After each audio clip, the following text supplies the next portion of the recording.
Faut quand même être courageux pour sortir son film le même jour qu'Avatar. Bonjour à tous. Aujourd'hui on parle du film Mon héroïne, réalisé par Noémie Lefort et qui est sorti le 14 décembre 2022. J'étais persuadé que tout le monde allait aller voir Avatar, mais non, il y avait quand même pas mal de personnes dans la salle. Mon héroïne, c'est l'histoire d'Alex, une jeune fille qui rêve de réaliser des films avec son idole de toujours, Julia Roberts. Après son bac, elle espère rejoindre une prestigieuse école de cinéma à New York, mais tout se passe pas comme prévu et ses rêves sont brutalement brisés. Mais Alex refuse d'abandonner ses rêves et décide d'aller à New York avec sa tante Juliette pour donner son scénario à Julia Roberts. Les deux sont vite rejointes par Mathilde, la maman d'Alex, et les trois femmes vont vivre une aventure à New York qui va les rapprocher plus que jamais. C'est le premier film de Noémie Lefort, et alors il semblerait qu'il soit en partie autobiographique, puisque elle aussi, elle est partie à New York pour aller se pointer devant la boîte de prod de Julia Roberts, un peu comme ça au culot. Je suis assez partagé sur ce film, je trouve qu'il y a vraiment des choses qui sont excellentes, mais il y a aussi quelques trucs qui m'embêtent. Et donc je pense que votre appréciation du film, elle va beaucoup dépendre de ce que vous en attendez, de ce que vous venez chercher en entrant dans la salle. De mon côté, j'ai eu beaucoup de mal à rentrer dans l'histoire parce que j'arrivais pas du tout à m'identifier au personnage d'Alex. Depuis qu'elle a 10 ans, elle veut faire des films avec Julia Roberts. Donc ça, ok, très bien, pas de souci. Mais sinon, jamais le film nous montre qu'elle a vraiment une passion pour le cinéma. On a l'impression qu'elle a fait un blocage sur Julia Roberts, mais jamais on sent vraiment sa fibre de réalisatrice.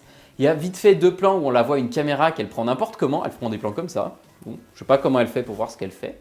Ensuite, elle a demandé une école de ciné à New York, et puis c'est tout. Donc faut croire que les écoles de cinéma en France ou même dans le reste du monde, non, ça n'existe pas. Et pour partir à New York rencontrer Julia Roberts, elle vend sa caméra pour s'acheter des billets d'avion.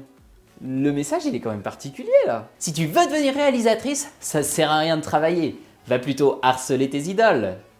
Je grossis le trait, hein, bien sûr, mais moi ça m'a vraiment dérangé. Pendant tout le film, j'ai eu l'impression de suivre une groupie plutôt qu'une personne qui était animée par une passion. Par la passion du cinéma en plus, c'était une personne à laquelle j'aurais pu m'identifier. Ensuite, le film se lance et il devient une déclaration d'amour au film de Julia Roberts et plus généralement aux comédies romantiques des années 90, début 2000. Je pense que le film est vraiment bourré de clins d'œil et de références aux comédies de ces années-là. Moi, il y a juste un moment donné, j'ai vu une pancarte et j'ai dit « Ouais, là, c'est comme dans Love Actually !»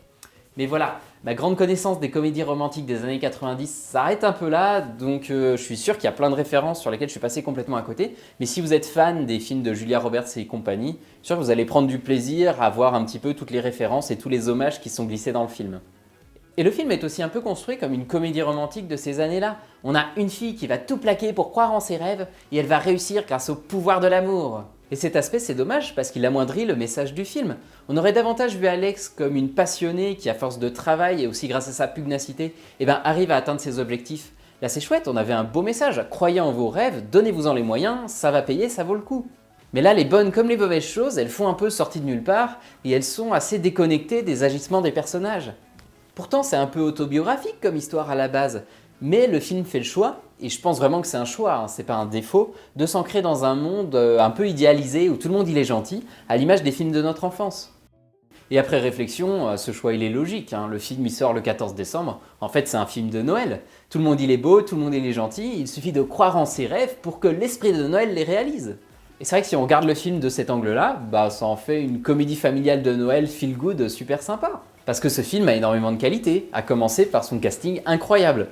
Chloé Joannet, Pascal Arbillot, Louise Coldefi, elles sont toutes les trois excellentes, elles mettent vraiment plein d'énergie dans leur rôle et c'est un vrai plaisir de suivre leur aventure.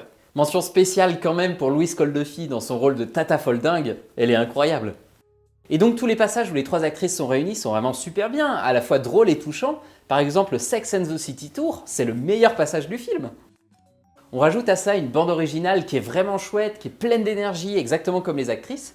Et on a un super film feel good qui donne envie de danser dans la salle de ciné, et on en ressort forcément avec le sourire, c'est obligé. Et le film est basé sur l'histoire de 3 femmes, et pourtant, à aucun moment, ça nous tourne autour de leur histoire d'amour. C'est quand même une belle prouesse, notamment dans un film qui se veut être un hommage aux comédies romantiques.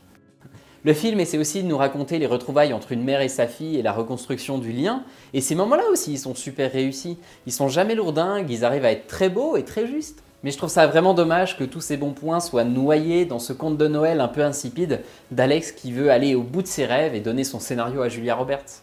Donc Mon héroïne, c'est un bon film familial qu'on va regarder avec plaisir au moment de Noël, mais je suis quand même un petit peu déçu, je peux pas m'empêcher de me dire que le film avait le potentiel pour devenir un des grands films de 2022, et là ça sera pas forcément le cas, ça sera un film sympa, on passe un bon moment quand on le regarde, mais il sera aussi assez vite oublié. Après, c'est quand même un premier film pour la réalisatrice, donc faut reconnaître qu'elle a du talent, et j'ai hâte de découvrir ses prochains films. Et le film m'a beaucoup fait penser au film Play avec Max Boublil, je vous le conseille, il est vraiment bien et il reprend à peu près les mêmes thématiques. Et maintenant, pour tous ceux qui ont déjà vu le film, spoiler! J'ai trouvé qu'il y avait quand même énormément de facilités scénaristiques. Elles sont pas graves, surtout dans ce genre de film, mais encore une fois, ça amoindrit le propos. Par exemple, il y a l'histoire de la lettre d'admission pour l'école de New York. Pareil, à un autre moment, Alex va surprendre une conversation téléphonique entre deux personnes de la boîte de prod de Julia Roberts qui parlent d'elle, et ce qu'elle va entendre va la vexer, et plutôt que de saisir sa chance, elle va aller bouder. Paye ta passion quoi, c'est pas du tout réaliste, et on voit que c'est foutu là juste pour qu'il y ait un rebondissement dans l'histoire. Et je suis un petit peu partagé sur la fin. En fait, à la fin, elle fait un beau discours d'hommage à sa maman, où elle dit « bah mon héroïne c'est ma maman ». Bon, bah c'est pas très original, hein. On s'en doute même avant d'aller voir le film que finalement mon héroïne c'est bien pour parler de la relation mère-fille.